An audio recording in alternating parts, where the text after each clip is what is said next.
નમસ્કાર બાલ મિત્રો, આજે આપણે ફરીથી ભાગ 2માં મળી રહ્યા છીએ. બાલ દોસ્તો, ભાગ 1માં આપણે પ્રકરણ 4માં ભારતની પ્રારંભિક રાજ્ય વ્યવસ્થામાં જનપદો વિશે માહિતી મેળવી લીધી છે, જેની અંદર ભારતના પ્રવર્તમાન નકશાની અંદર પ્રાચીન સમયના મહાજનપદોનું સ્થાન ક્યાં ક્યાં હતું અને કેટલા મોટા વિસ્તારમાં ફેલાયેલા હતા તેના વિશે આપણે નામ સાથે રાજધાની અને પ્રવર્તમાન સમયમાં એ કઈ જગ્યાએ એ રાજ્ય હતું તેના વિશેની માહિતી વિગતવાર મેળવી છે. હવે આપણે થોડાક આગળ વધીએ તો આ જે મહાજનપદો હતા એ મહાજનપદોમાં કેવા પ્રકારની શાસન વ્યવસ્થા હતી તેના વિશે આપણે માહિતી મેળવીશું.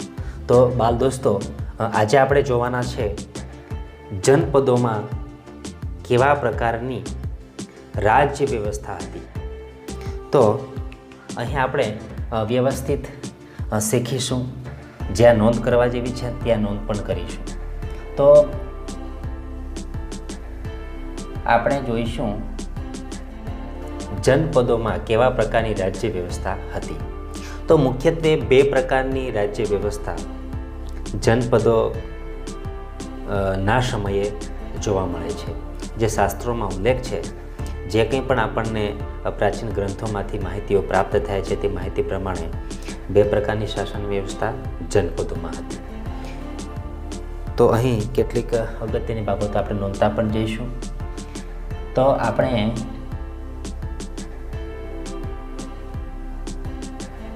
જનપદની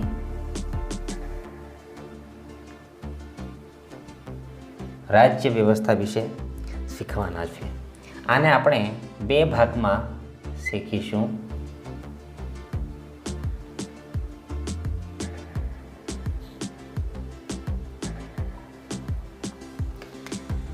તો બે કયા પ્રકારની રાજ્ય વ્યવસ્થા હતી? તો એક નંબરે આપણે જોવા જઈએ તો રાજાશાહી રાજ્ય વ્યવસ્થા.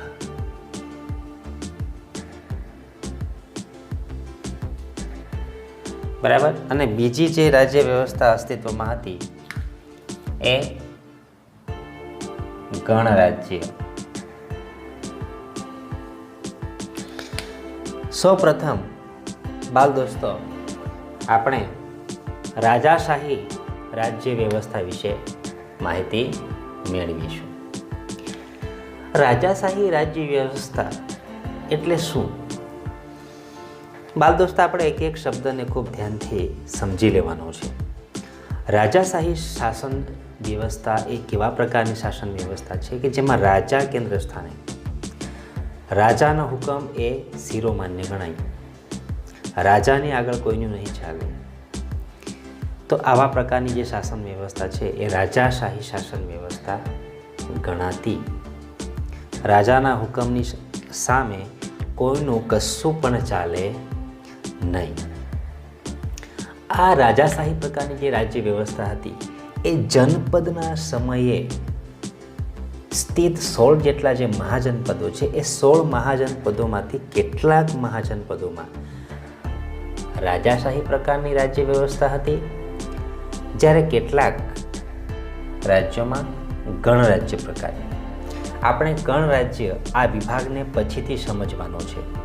સૌથી પહેલાં આપણે રાજાશાહી રાજ્ય વ્યવસ્થા વિશે શીખી લઈએ. તો રાજાશાહી રાજ્ય વ્યવસ્થા છે એમાં મુખ્ય કયા રાજ્યોનો સમાવેશ થાય?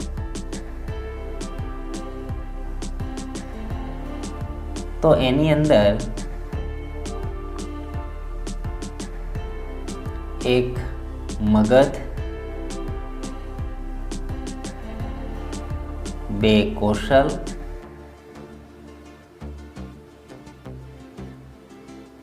વત્સ અને અવંતી. આ 4 રાજ્યોમાં રાજાશાહી પ્રકારની રાજ્ય વ્યવસ્થા હતી. બીજા રાજ્યોમાં પણ હતી, પરંતુ આ અગત્યના 4 રાજ્યો છે. આ અગત્યના 4 રાજ્યોમાં મગધ એ સૌથી શક્તિશાળી રાજ્ય હતું.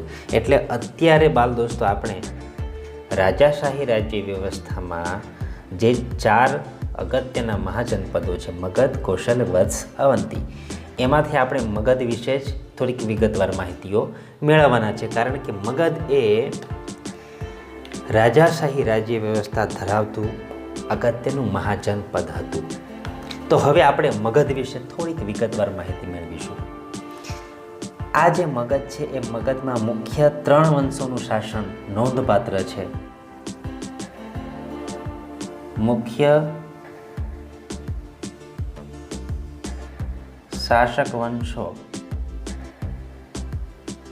એને આપણે હવે વાત કરીશું. એક પછી એક આપણે એને વિશે થોડીક ટૂંકમાં માહિતી મેળવીશું. તો પહેલો જે વંશ છે હર્યંક વંશ. હર્યંક વંશ જે છે એના સ્થાપક બિંબિસાર હતા. બિંબિસાર કોણ હતો? સ્થાપક. બિંબિસારે હર્યંક વંશની સ્થાપના કરી અને તેમના સમયે આ જે મગધ રાજ્ય છે એ મગધ રાજ્યની રાજધાની હતી ગિરિરાજ. પહેલાં આપણે જે મહાજનપદોની એના વિશેની માહિતી મેળવી લીધી છે તે સમયે તમે શીખી જ ગયા છો. તો બિંબિસારના સમયે મગધની રાજધાની કઈ હતી?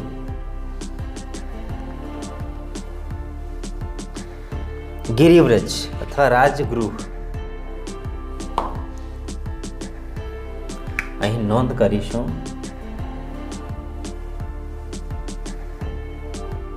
રાજગૃહ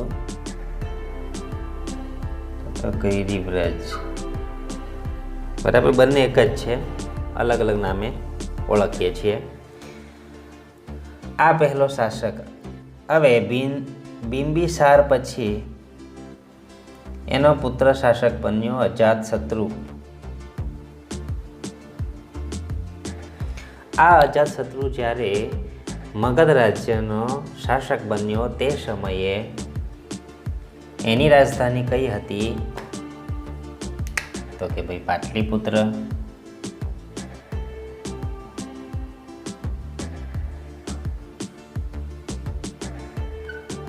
અહીં નોંધ પણ કરીશું, બરાબર છે, જેથી તમને યાદ રહે. હવે આ જે અજાતશત્રુ છે એ અજાતશત્રુનો સમય ખૂબ યાદગાર છે. એટલા માટે કે એમના સમયે એમણે અજાતશત્રુએ વજ્જીસંઘને હરાવેલો.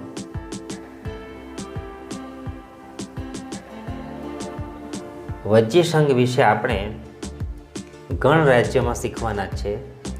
આ જે વજ્જીસંઘ છે એ ગણ રાજ્યનો એક એવો સમૂહ હતો, ઘણા બધા એવા ગણ રાજ્યોનો સમૂહ હતો કે જેઓ પોતાના રક્ષણ માટે એમણે એક પોતાનું સંગઠન બનાવેલું હતું. અને જ્યારે પણ એમના પર અન્ય કોઈ રાજા હુમલો કરે તો આ બધા જ ગણ રાજ્યોનો જે સંઘ હતો વજ્જીસંઘ એ સાથે મળીને સામનો કરતા, એની સામે લડતા. તો આ વજ્જીસંઘ પણ ખૂબ વિશાળ સંઘ હતો, પરંતુ એવા વિશાળ સંઘને પણ આ અજાતશત્રુએ હરાવ્યો અને એમણે આ મગધ જે છે એ મગધનો વિસ્તાર વધાર્યો. અને એટલા માટે હર્યંક વંશની અંદર બિંબિસાર પછી અજાતશત્રુનું જે શાસન છે એ પણ ખૂબ નોંધપાત્ર છે. હર્યંક વંશ પછી બીજા નંબરે અગત્યનો જે વંશ છે એ નાગવંશ. નાગવંશની અંદર શિશુનાગ.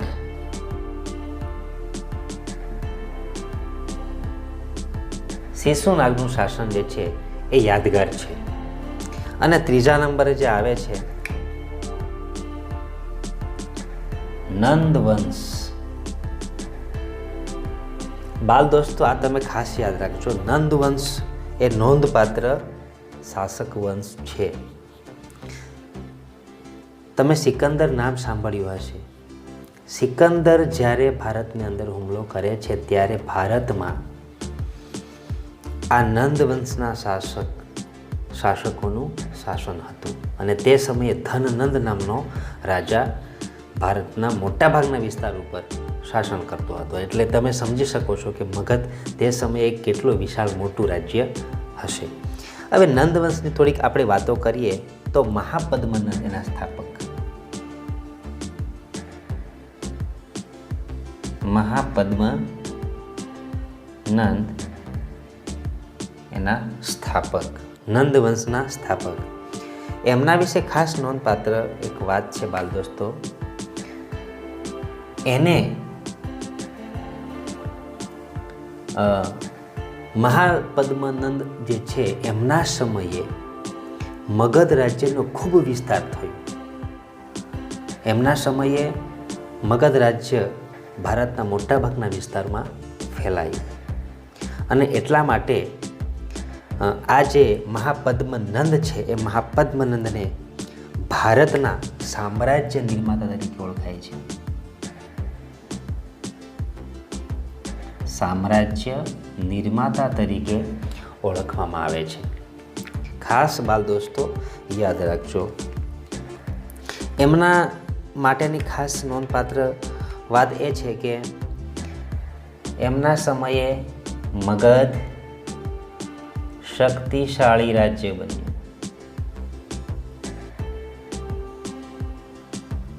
શક્તિશાળી રાજ્ય બન્યું અને ખાસ નોંધપાત્ર વાત કે સિકંદર જ્યારે ભારતમાં આવે છે તે સમયે આ નંદ વંશનું ભારત પર શાસન હતું. બરાબર છે. ભારતના મોટાભાગના વિસ્તારમાં, એટલે કે મગધ રાજ્ય એ મગધ રાજ્ય તરીકે ઓળખાતું, પરંતુ એ ભારતના મોટાભાગના વિસ્તારમાં ફેલાયેલું હતું અને આ નંદ વંશના શાસક ધનનંદનું તે સમયે શાસન હતું. બરાબર. તો એ પણ આપણે નોંધીશું કે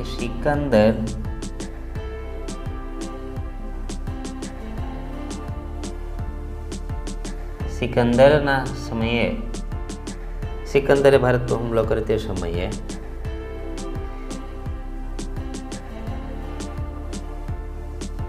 નંદ વંશના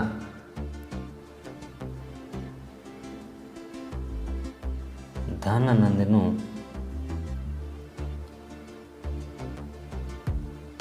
શાસન હતું.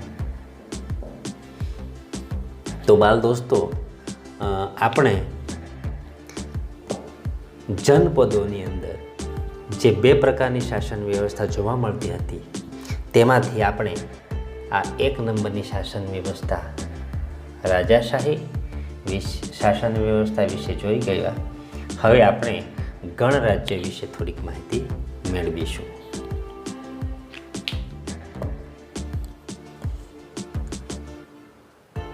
બાલ મિત્રો, હવે આપણે જનપદની રાજ્ય વ્યવસ્થામાં બીજા પ્રકારનું અગત્યની રાજ્ય વ્યવસ્થા હતી, શાસન પદ્ધતિ પણ કહી શકાય, એ ગણરાજ્ય વિશે આપણે જોઈએ અને આપણે બે ભાગમાં વહેંચી દઈએ.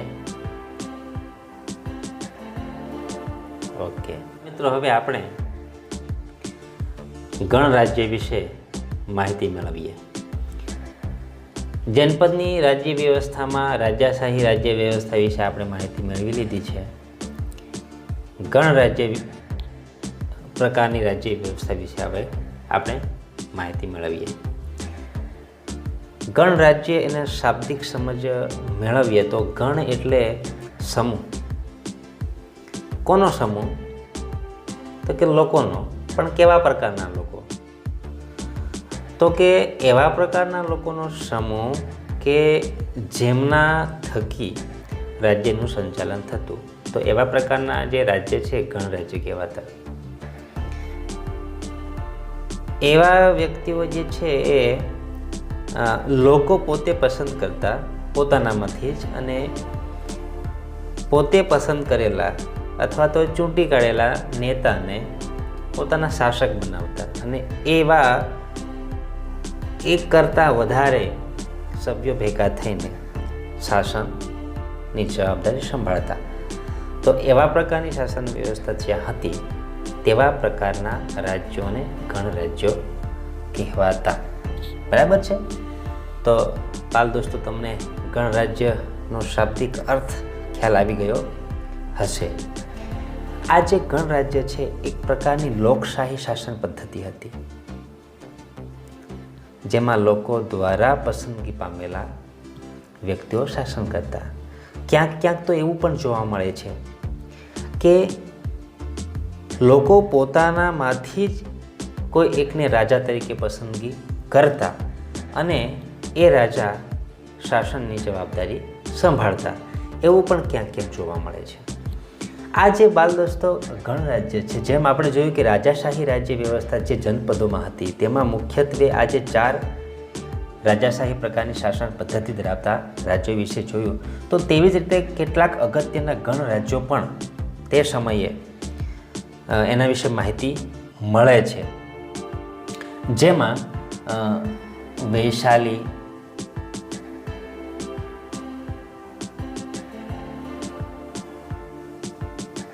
મિથિલા, કુશીનારા, કપિલવસ્તુ, આ જે રાજ્યો છે એ તે સમયના અગત્યના ગણરાજ્યો ગણાતા. ખાસ બાલ દોસ્તો, તમે આ નામો નોંધી રાખજો. હવે આપણે વાત કરવાના છે આ જે અગત્યના ગણરાજ્યો તો હતા, પરંતુ તેની સાથે સાથે તમે જોયું તે પ્રમાણે કે રાજાશાહી રાજ્ય વ્યવસ્થા ધરાવતા પણ કેટલાક રાજ્યો હતા, જનપદો હતા. તો પહેલાંના સમયમાં એવું થતું કે એક રાજ્ય અન્ય રાજ્ય એટલે કે 2 રાજ્યો વચ્ચે વારંવાર વિસ્તારને લઈને યુદ્ધો કરતા રહેતા, એકબીજાની સાથે ટકરાતા. બરાબર? જેમ અત્યારે એક દેશ અન્ય દેશનો દુશ્મન હોય તો વારંવાર સરહદી વિસ્તાર ઉપર યુદ્ધો થાય, તેવું તે સમયે પણ જે રાજાશાહી રાજ્ય વ્યવસ્થા ધરાવતા કેટલાક રાજ્યો હતા, એમની સાથે આ ગણરાજ્યોની તકરારો ચાલુ રહેતી. પરિણામે આ ગણરાજ્યોને ભય લાગ્યો કે આપણે પણ આજે કેટલાક મગધ, કૌશલ, વત્સ કે અવંતી જેવા શક્તિશાળી રાજ્યો છે, એની સામે ટકી રહેવા માટે, પોતાનું રક્ષણ કરવા માટે મજબૂત શક્તિશાળી રાજ્ય અથવા તો શક્તિશાળી લોકોનો સમૂહ, સૈન્ય આપણી પાસે હોવું જોઈએ. તો એના પરિણામે આ જે અગત્યના ગણરાજ્યો છે એ અગત્યના 8 થી 9 જાતિના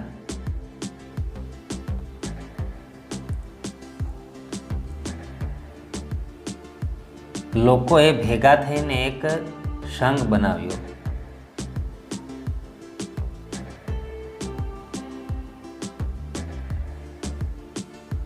અને તેનું નામ શું આપ્યું? તો કે વજ્જી સંઘ.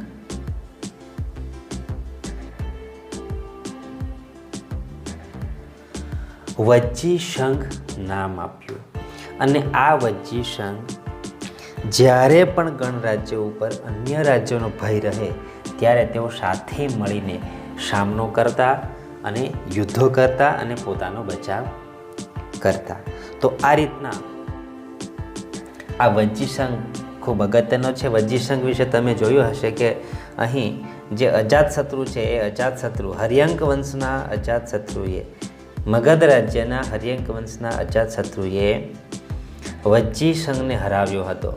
હવે તમે વિચાર કરો કે એટલું મજબૂત વજ્જી સંઘ હોવા છતાં પણ અજાતશત્રુએ તેમને પરાજય આપ્યો હતો.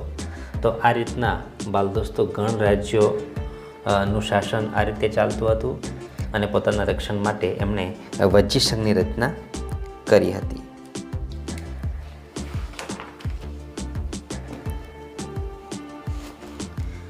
હવે આ જે વજ્જી સંઘની વાત છે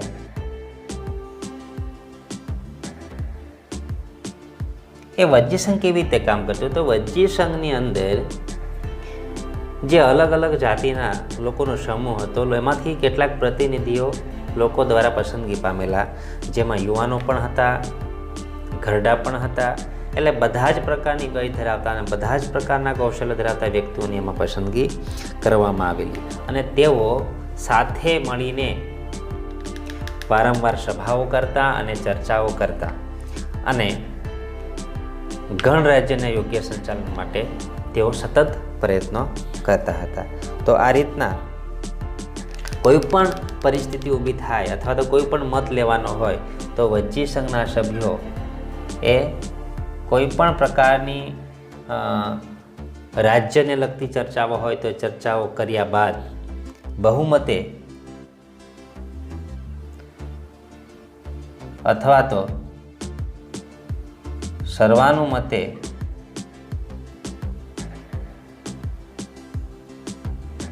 સંમતિથી રાજ્યના નિર્ણયો કરતા.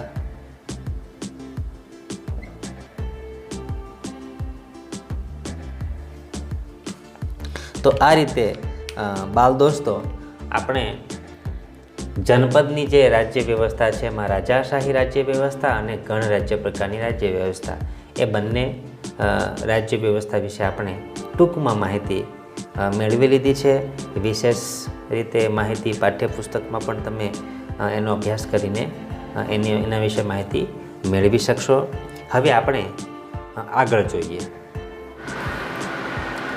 બાલ દોસ્તો, મહાજનપદના સમયનું લોકોનું જીવન કેવા પ્રકારનું હતું અને રાજ્ય વ્યવસ્થા કેવા પ્રકારની હતી તેના વિશે પણ આપણે કેટલીક અગત્યની બાબતો વિશે માહિતી મેળવી લઈએ.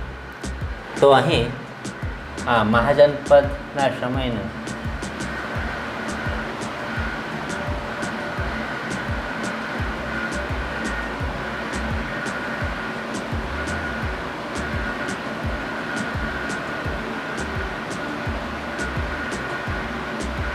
સમાજ જીવન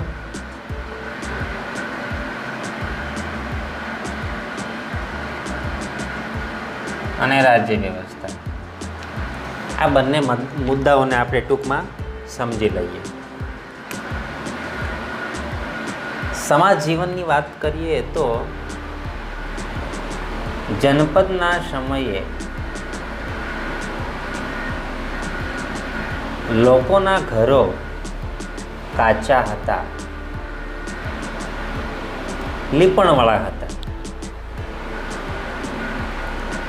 લોકો વાસણો માટીના વાપરતા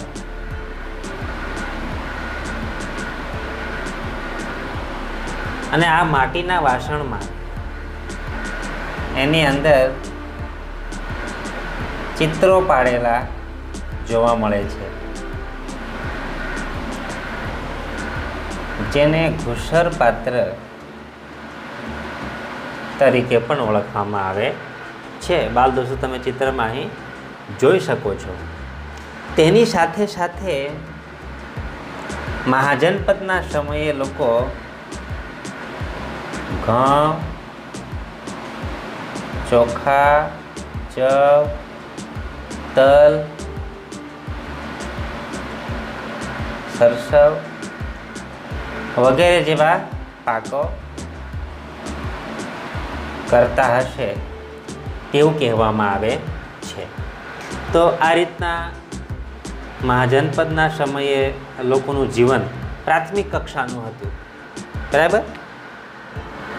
મૂળ જે જીવન જરૂરિયાતની વસ્તુઓ છે એ વસ્તુઓ પરિસ્થિતિ અને આસપાસના વિસ્તાર જે કંઈ કુદરતી રીતે પ્રાપ્ત થતું હતું, અનુકૂળતાઓ જે રીતના હતી તે રીતના તેઓ પ્રાપ્ત કરતા હતા.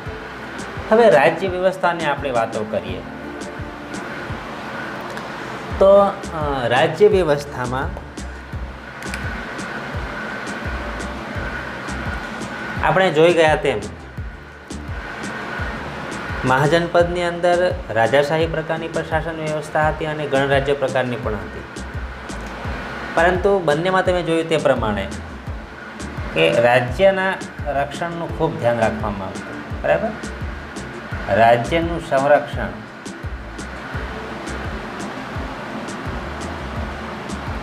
અગત્યનું હતું અને પરિણામે મહાજનપદના સમયે મોટાભાગના રાજાઓ પાસે વિશાળ સૈન્ય હતું. તેની સાથે સાથે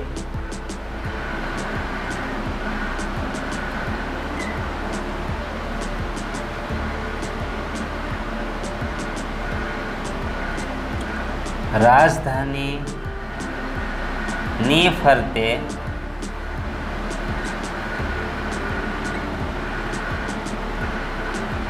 કિલ્લો બનાવવામાં આવતો. અને બાલ દોસ્તો, કિલ્લો એટલો મજબૂત અને ક્યાંક ક્યાંક તો એટલા ઊંચા કિલ્લાઓ બનાવવામાં આવતા, એટલા ભવ્ય કે એમાં મોટી સંખ્યામાં પથ્થરો, ઈંટોનો વપરાશ કરવામાં આવતો. અને ઘણીવાર તો એવું પણ જોવા મળે કે રાજાઓ પોતે પોતાની શક્તિ, પોતાની તાકાત બતાવવા માટે આવા પ્રકારના મોટા મોટા કિલ્લાઓ બનાવતા. જો કે કિલ્લાના કારણે રાજ્યનું રક્ષણ પણ થતું હતું. તો આવા પ્રકારની રાજ્ય વ્યવસ્થા આપણને પ્રાચીન સમયે જોવા મળે છે. તો બાલ દોસ્તો, આપણે ભાગ 2ની અંદર મહાજનપદોની અંદર જે શાસન વ્યવસ્થા છે એ શાસન વ્યવસ્થા વિશે માહિતી મેળવી અને તેની સાથે મહાજનપદોમાં સમાજ જીવન અને રાજ્ય વ્યવસ્થા કેવા પ્રકારની હતી તેના વિશે માહિતી પ્રાપ્ત કરી. મને આશા છે કે આપ સૌને આ બંને ભાગ 1 અને ભાગ 2 આ બંને વિડીયોમાં આ એકમ વિશે સમજ પ્રાપ્ત થઈ હશે.